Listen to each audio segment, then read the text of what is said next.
Sorry, I'm like trying to gather myself because I love my children. They're like the flyest people I know. And, my husband and I are raising them. So, of course, they're like good kids.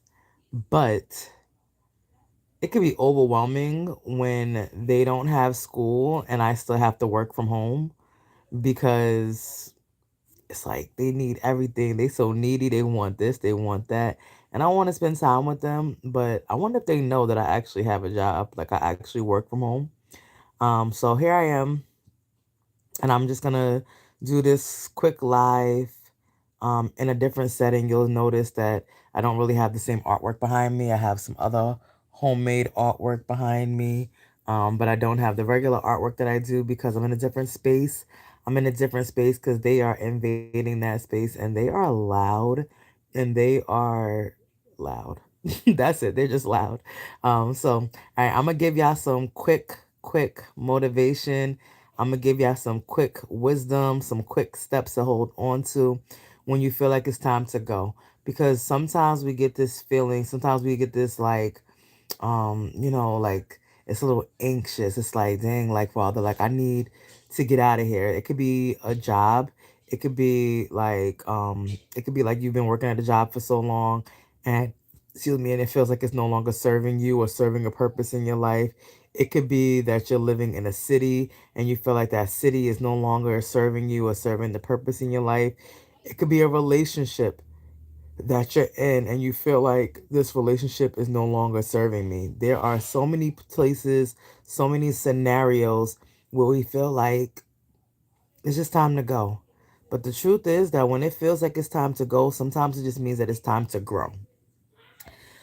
When a potted plant needs a bigger pot, the indication is that the original pot breaks. That's how we know. If you're a plant lover, which I'm not, but my mother is, and I grew up in a household with a whole bunch of plants, and my mother was like, she has this green thumb of indoor plants, and you would know that it was time for a potted plant to get a bigger pot because that original pot was breaking.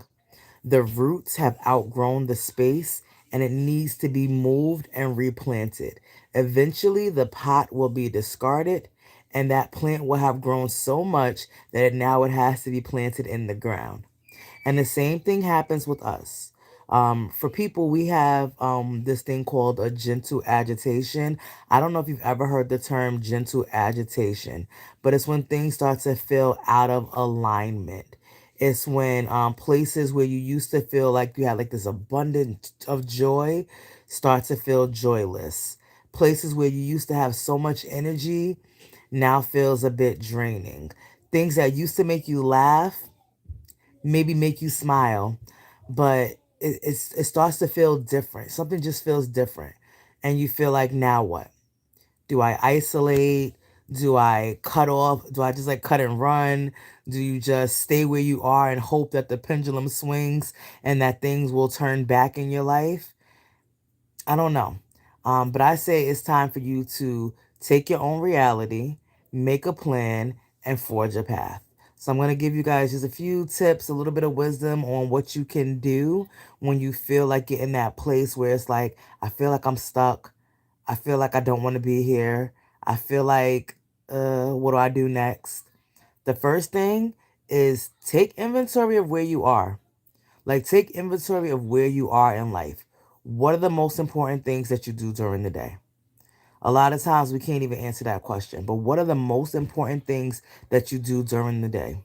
What do you look forward to on a daily or a weekly basis? What are you looking forward to? How do you spend your unallocated time? When I say unallocated time, a lot of times we have, work. We have, some of us go to the gym. Some of us are raising children. But when you have time that's not specifically allocated for something, what do you do in that unallocated time? And then the next thing when you're taking inventory is to set two short term personal goals that you have set in the last 3 months. If you can't name two short term personal goals that you've set in the last 3 months, that might be a reason why you feel like you need to go, you need to go. because you're not growing where you are. So, point one, answer those questions and then set two short term personal goals that you can achieve in the next 3 months. All right. So the second thing is to show gratitude. Now that you know where you stand, be grateful for it. A lot of times we don't want to be grateful for the journey if the journey doesn't feel good, but gratitude changes your attitude. So appreciate that you had to grow into the person that you are right now. You didn't just become this person. You grew into this person one way or another. You either grew into this person or you shrunk into this person, but you didn't become this person by accident. So be grateful, have gratitude for where appreciating who you are right now. Appreciate that you have been sustained this far. There's a sustainability in your life that allowed you to maintain this far. So appreciate that you've been sustained this far. Appreciate that you still have a sound mind and a sound body. Not everybody does. Not everybody woke up this morning with the ability to think in their fullest capacity. Not everybody woke up this morning with the ability to use their legs. I spoke to a woman last week. She's one of my clients, and I spoke to her maybe it was 2 weeks ago, but sometime in the last like 2 weeks, we had this conversation, and she shared with me that her god sister or her cousin, one of the two, I can't remember, and it doesn't really matter. Somebody that was close to her had an episode where they were out in public and they lost vision. They lost their vision for almost 45 minutes. They're walking around outside and they could not see. There are people who are waking up and they have different things that are happening to them. They wake up and they can't feel their legs. They wake up and they have kidney stones. They wake up and it happens literally all the time. And so appreciate the fact that you still have a sound mind and an able body, because when you have those things, you are light years ahead of most. So appreciate that you are not at the end of your journey, but at the starting line of your new race. And I say that because sometimes in life it requires a pivot. I'm going to talk about some pivoting tips in a moment, but sometimes in life we have to pivot. Sometimes in life we have to do things differently than we did it before. So appreciate that you're not at the end of your journey, but at the starting line of your new race. Here's an activity. This is an activity that I literally have all my clients do at one point in time or another. Write future you a letter, right? A year from today, write future you a letter. Thank yourself for the work that you've been putting in over the past year. Be general and be detailed. Say some quick things, say some in depth things. It'll tell you what your mind actually wants to accomplish over this next year. And if you go back and you read that letter, you'll also have the ability to really like focus in on the things that matter. So, two, show that gratitude and write yourself that letter. Three, reflect and dream. I don't know how many people I know and talk to who tell me that they're afraid to dream big anymore. They don't dream the way they dreamed when they were a little kid. They don't dream the way they dreamed. Hallelujah. They don't dream the way that they dreamed, when they thought anything was possible. We're losing our dreams. We're dulling down because we look around and it just feels mundane. We look around and it's like, well, do these dreams ever come true? Yeah, they do if you work towards them. Dreams don't come true just because you dreamt them. You have to put work to it. So reflect and dream. You took inventory and you took your gratitude. And now take a moment to see, do they align with the desires of your heart, with the dreams that you're having? If you had to do something different, where would you start? Ask yourself these questions. What level of commitment are you willing to reach? If your life could be anything, what would it be? And what stands in between you, where you are now, and that anything, right? If your life could be anything, what would it be? And then what stands in between where you are and that anything that you believed it could be? So I'm going to give you a couple of pivoting tips. I'm going to give you some words of encouragement. And then I'm going to peace out and see y'all here tomorrow. But these pivoting tips. One, develop your focus. Two, get comfortable in the quiet. Three, Identify and eliminate your distractions. Mm. 4, create a to-do list for the week and month and that promotes growth. Work the list and stay consistent. Develop a healthy relationship with rest. Guard your heart and your mind from discouragement and sabotage.